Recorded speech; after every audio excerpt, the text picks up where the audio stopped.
Welcome, Liz. Thank you very much indeed for joining the NAPE YouTube channel this morning. We're delighted that you can join us. Now, am I right in thinking you're the primary coordinator for the NRich, can I call it, project Mm. at the Cambridge University? Yeah, that's absolutely right, Mike. Thank you very much for inviting me. That's right. I'm the primary coordinator. So that means that my role is to have complete oversight, and I'm ultimately responsible for all the primary resources, or early years and primary resources on the NRich website. Yeah, and thank you for your congratulations. Yes, we're 25 years old this year.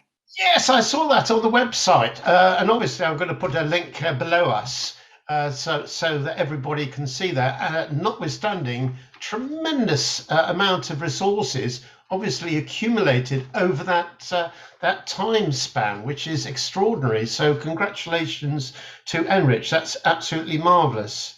Now, NRich itself, what is its driving philosophy? How would you describe it?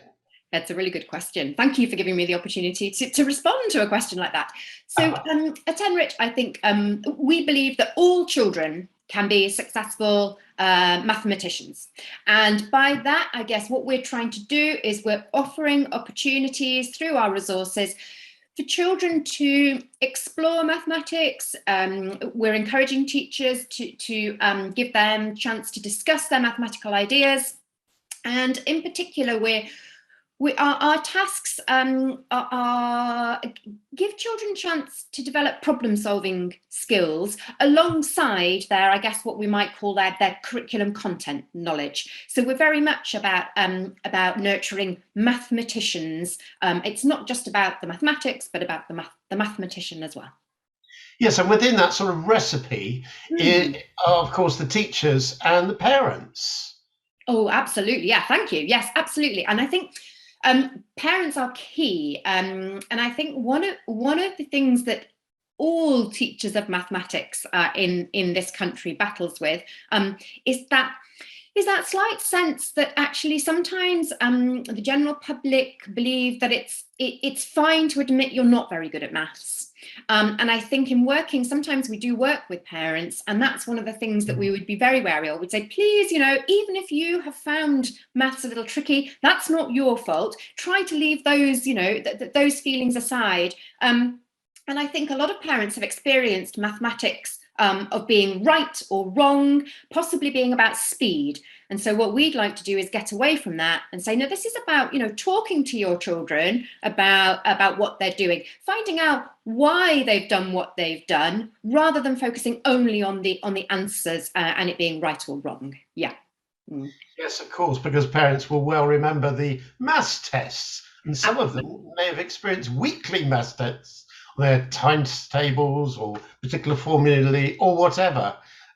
So for all those reasons, I've certainly come across parents as a head teacher who noticed that NRich is now concentrating on sort of outdoor activities with mathematics, and there must be a complete wealth of activities that children and teachers, of course, can be engaged with. Um, how's that running, and what's it all about? Yeah, thanks, Mike. Yes. And at this point, I'm going to share my screen so I can just I, show viewers. I'm hoping, would you like to nod at me, Mike? Can you see the NRich homepage I there? can now. Brilliant. Okay, so this is nrich.maths.org, and I know that your association focuses on primary educators. So let's Yeah, go to the primary teacher homepage, which is this top button up here. great. And at any one time on NRich, we've got some new resources which we're flagging up. And we gather these together in what we call a feature. So our new feature you can find in this top right blue box. So if I Oh, click on yes. that, and as you rightly say, at the moment, our focus is on outdoor maths.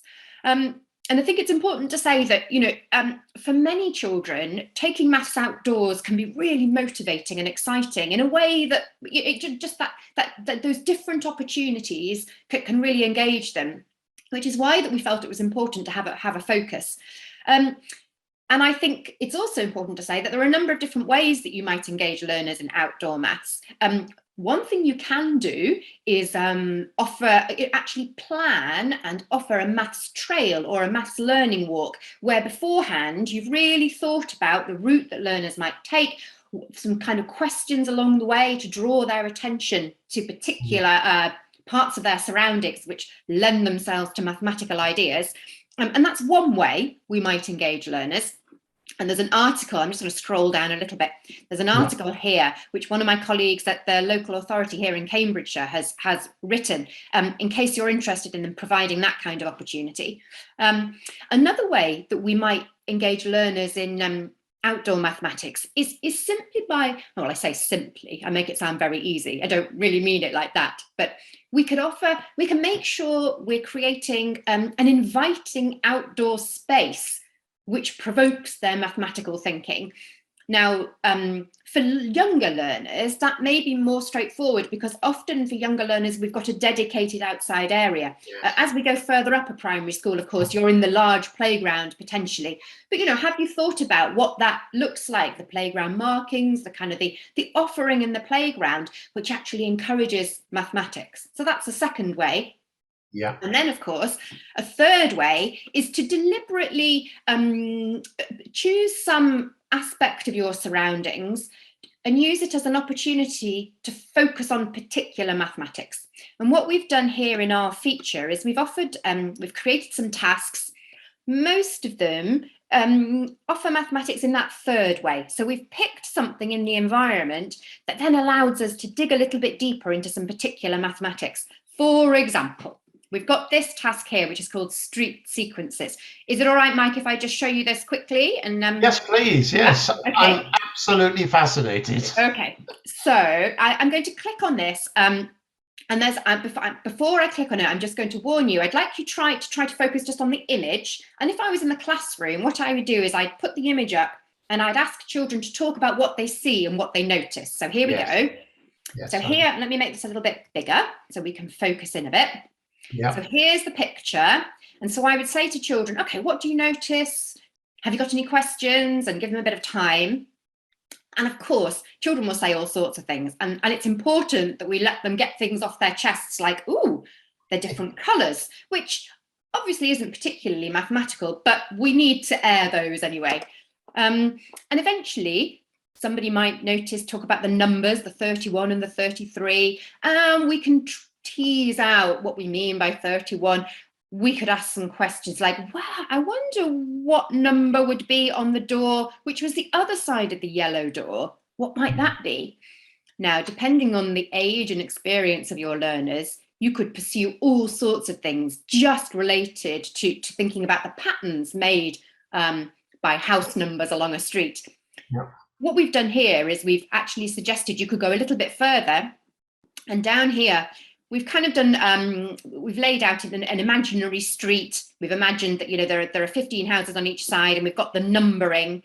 And then we're suggesting, well, what happens if you start to add these numbers in pairs? So if I add the 1 and the 4, and I compare it with the 3 and the 2 added together, 1 and 4, that's 5. 3 and 2, oh, that's also 5. Why am I getting the same answer? What happens if I add the next pair? So what we're doing is we're using the context of the street numbers to encourage children a little bit of a context for doing some addition, to think about odd and even numbers. And then going back to what I was talking about right at the beginning, this nurturing mathematicians, we can then think about the kind of questions, what patterns do you notice? Is that pattern going to continue? Will that always be the case? And can we explain why that pattern occurs? So there's a little taster, Mike. Brilliant, yes, and so interesting. Just on a couple of doors, it is, and looking at shapes and all sorts of other stuff as well. So that's great. Thank you for that. Yeah, pleasure. And it's amazing how much maths you can, as I said, you can get out of just a couple of doors. Exactly. Thank you. I'll stop sharing now. Then, yeah. Yeah, well, no, that's very exciting, and it's good to share the website. It saves me pasting it on afterwards, which is what I have to do. You've got a maths topics section Yes. Thinking about a cross-curricular approach to primary curriculum. Tell me about this cross-curricular approach you've got in your maths topic. Yeah, okay. Well, let me go back to the website because I think it's probably easier if I show it as I'm talking. So that's where we left. That's our street task. I'm going to go back and I'm going to go. So what you're referring to, Mike, I think, is this button right in the top menu. Yeah, sorry. Yes, topics. Yeah. Yeah. So if I click on there, you're absolutely right. So what we get is this is one way to find resources on NRich. And you can see you've got all your kind of traditional mathematical topics. But you do have, if you're particularly interested in thinking about some cross-curricular mathematics, we have also this link here under our working mathematics section, which says actually cross-curricular context. So what you could do is you could click on that, and then you get up some other areas of the curriculum. So what we've done here is we've gathered together some of our resources which have been deliberately designed to be done in a cross-curricular kind of context. So we've got some, for example, I can click on this very top one, which is art. Yeah. And we've got a number of activities which are about mathematics and art as well. So and you're right, Mike, that many primary teachers, we're in this luxurious situation, aren't we, where we have the children most of the time, and so we can do that cross-curricular offering relatively easily should we wish. So you could certainly look through NRich that way. The other thing that you might find handy if you're particularly interested in cross-curricular areas is I'm going to go back to the primary teacher page at the top here. Yeah, okay. And I mentioned the fact that this is our current feature, that's the outdoor maths. But you can also access all our previous features, so the ways that we've gathered together all our groups of tasks through this link, which is previous features. Yeah. And you may find as you scroll through some of these, now, not all of them lend themselves to cross-curricular approaches, but some of them do. I can see that. Yes. Yeah, we can scroll down here, and there are some things. We've got some maths and sports activities further down. So some code breaking. So yeah, so that's another way that you could choose some tasks. Access resources which are cross-curricular in their nature. Exactly. Yeah, that's good. Exactly. Great. Yeah. That's great. And I mean, also, I saw on your website problem solving, and of course that if you like is one of the core philosophies of NRich as well, is problem solving. So how does that work, and where do the teachers need to find this on your website, as you're sharing so liberally? Yeah. Okay. So actually, coincidentally, we've come to a good part of the website to access some, I would say, your first stop shop, if you like. I don't know if I've made that phrase up. Anyway, no, that's fine. So, yeah. Here we've got, if you remember, these are our previous features. So I accessed it from the primary homepage in our blue box at the top right. If I scroll down here, one of our previous features, we gathered together everything that we think about, for everything we believe is really important in terms of problem solving. Here we go. So this one here, it's called, quite simply, problem solving. That's a familiar logo. Yes. Right. If you're kind of at the beginning of your school's journey or your class's journey in problem solving, I would suggest this would be a good place to start. In case it's useful, the URL is nrich.maths.org/10334. So you could get straight there. Sorry. And then what we've got here are a number of articles. So at the top here, there are some brief articles, all written for primary teachers, which will help you kind of begin to understand what NRich is aiming for and offer you some practical ways in the classroom. Yeah. And if I scroll down a bit further, what we've done is we've grouped together tasks from our website, or according to the particular problem-solving skill that they might help to develop. So we've got some trial and improvement resources, we've got some working systematically resources, number patterns, working backwards, reasoning, etc., etc. And if you have a look at those alongside our articles, I think that gives you a good starting point, because problem solving is a messy, complicated business. I think we have to acknowledge that. Yes, by its very nature. Right, exactly. That's right. So there are a number of different ways that we're suggesting you can help. One way is by offering children tasks that, as I say, might develop particular skills so that they get introduced to particular skills and then get opportunities to to practice using that skill. Another thing which NRich we often talk about is how you go about solving a problem. So there are all sorts of different models about this. Some people call it the problem-solving cycle, but that can be helpful to talk about that with learners. You know, if I'm faced with a problem that I'm really not sure what, you know, how to go about solving it, what are the kinds of things I can do to get started, for example? Once I've got a way in, what becomes useful then? So we're suggesting ways that teachers could talk to children, explicitly talk to children about these kind of things to help them become better problem solvers.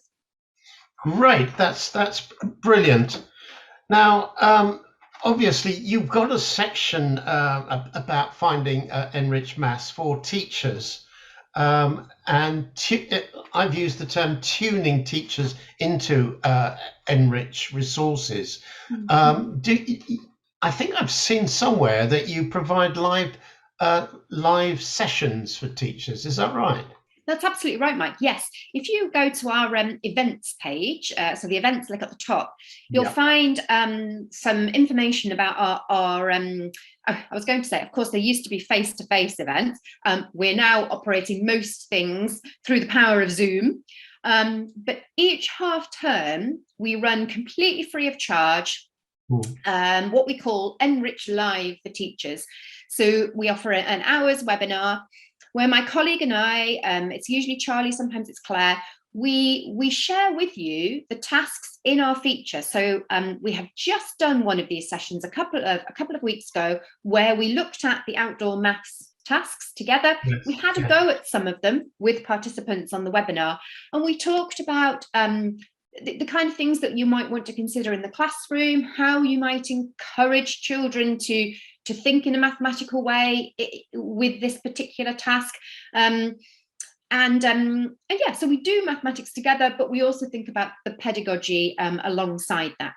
So yes, thank you, Mike, for flagging these up. They're completely free of charge, and you can sign up should you wish for our next ones. I mean, obviously, depending on when you're watching this, that may or may not still be available, but we do intend to run them next academic year as well. That sounds really exciting and so useful. And you say it takes about an hour and it's free? It's about an hour. Free, wow. 4 till 5 in the afternoon. Yeah. 4 till 5, so after school. So you could effectively have a CPD session for teachers of a primary school altogether. You could. I mean, that would be fantastic. Yeah, we would very much welcome that, and it would be that would be very powerful, I think, because then you could be chatting to your colleagues alongside participating with other teachers on the webinar.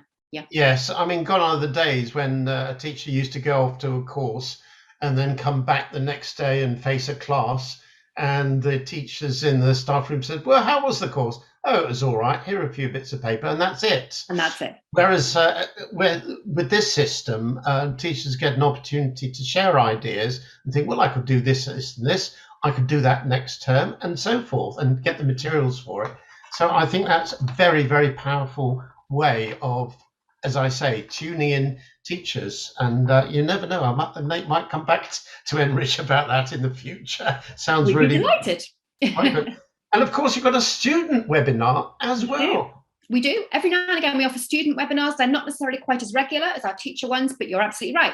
Currently, as we're recording this conversation, we do. Yeah. We have a student webinar coming up. It's taking place as part of Maths Week London, but it's open to all schools, wherever anybody is. This particular one is for children aged 9 to 13. So I guess that translates in England, that's roughly key stages 2 and 3. And what we do here, again, we tend to work as a team, 2 of us. We might introduce, sometimes we might focus on a particular task and really work at it in depth over that 45 minutes. Sometimes we might introduce a number of tasks, and then the aim is to get students started so that they can go into more detail and full solutions back in the classroom.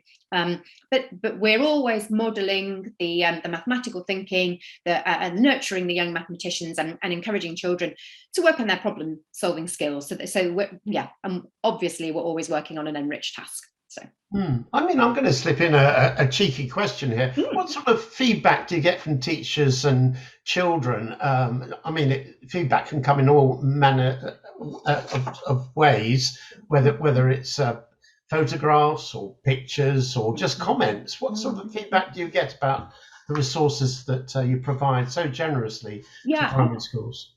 That's a good question, Mike. So of course we for our events, these webinars we're talking about, we elicit feedback via questionnaires, which is useful. And so I think from a teacher's point of view, I think often teachers really appreciate having the time to work on the tasks themselves before taking them into the classroom and really being shown the potential of the task. Sometimes I think, teachers are hugely busy and looking at a task on our website may not appreciate just how much mathematics you can do through that task. So having an opportunity to work on it with colleagues and with us as members of the team, I think can be very powerful. And in terms of the student webinars, the comment that we often get is that teachers are sometimes surprised about which children shine, and the children who perhaps they don't necessarily expect to be tackling, perhaps having the confidence to tackle a completely new task. So we often get comments about how teachers say, "Oh, I wasn't expecting that particular child to thrive in that setting." One thing that I should just quickly mention, Mike, if you don't mind, is that what we do at any one time on NRich, we have what we call our live problems. So I'll just go back to the primary teacher homepage, that button at the top. And again, in this blue box at the side, there are some live problems. Now, these problems, they come from our current feature. So these are all outdoor maths tasks. We don't have solutions with them. What we're currently inviting is for learners to send us their solutions. Yeah, exactly. So now it could be that as a teacher, you draw together your class's solutions and send them with your commentary. It doesn't have to be individual children sending them to us.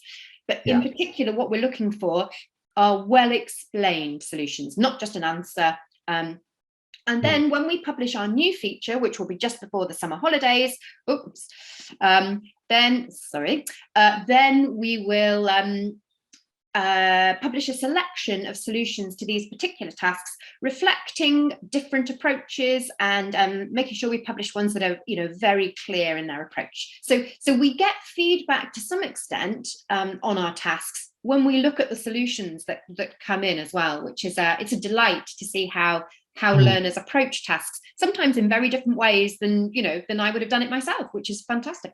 And I suppose those respondents see the other solutions as well. They worked out a solution, but I think, oh, I hadn't thought of doing it that way. Precisely. So they get feedback. So it can be really powerful as a teacher in the classroom, actually, because if you're using an NRich task, you can obviously encourage your learners in your class to have a look.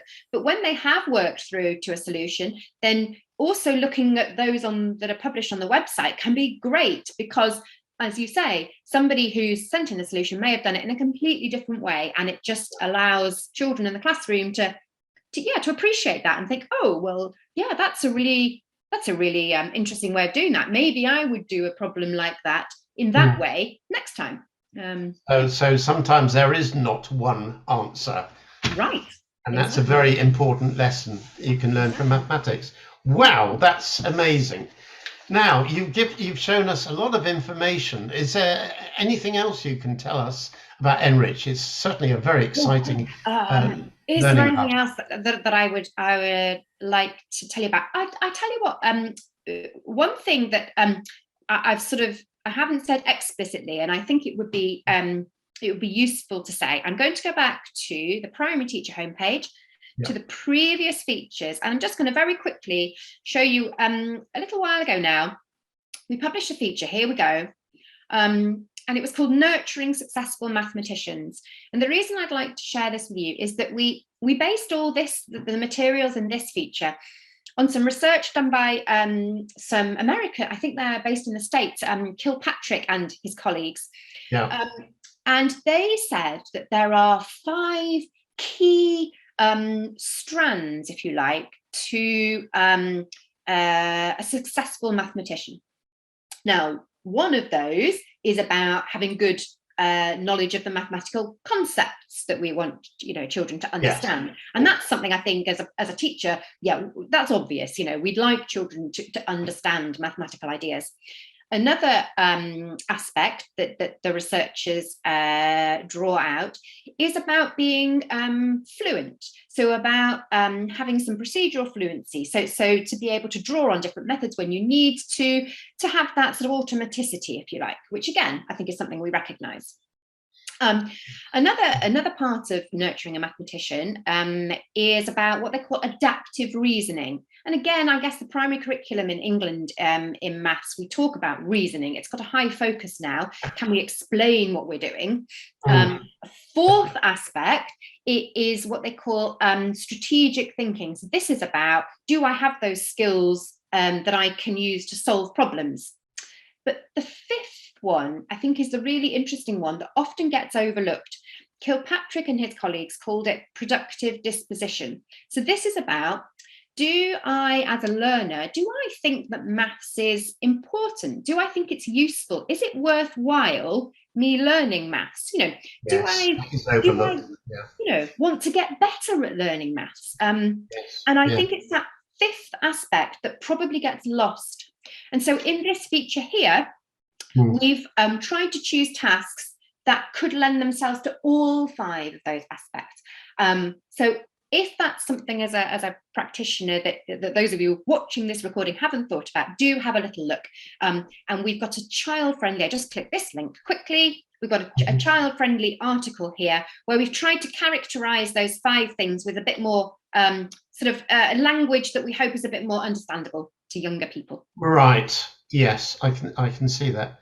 Yeah. Well, that's really interesting.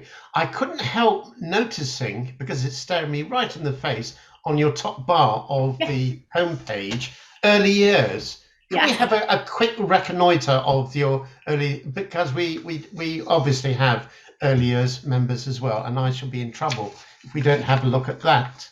Yes, you've got the EYFS resources there. That's right. So basically on our early years offering, there are basically three main parts to it, I guess.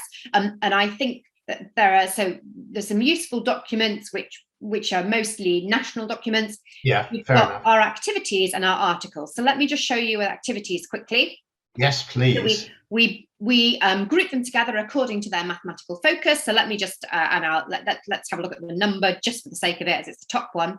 So each of these is an activity. So if I take the first one, for example, they're all the same format. So this is written for the early years practitioner. So the idea being that the practitioner would have a read through of this. There's a link right at the bottom, which means that you could print it out as a double-sided PDF, should you wish. Lovely. Yeah. And what we do in all our early years activities is try to suggest some mathematics that you could focus on, which would arise from particular equipment that you've put out, or some particular activities that children already might enjoy doing in your setting.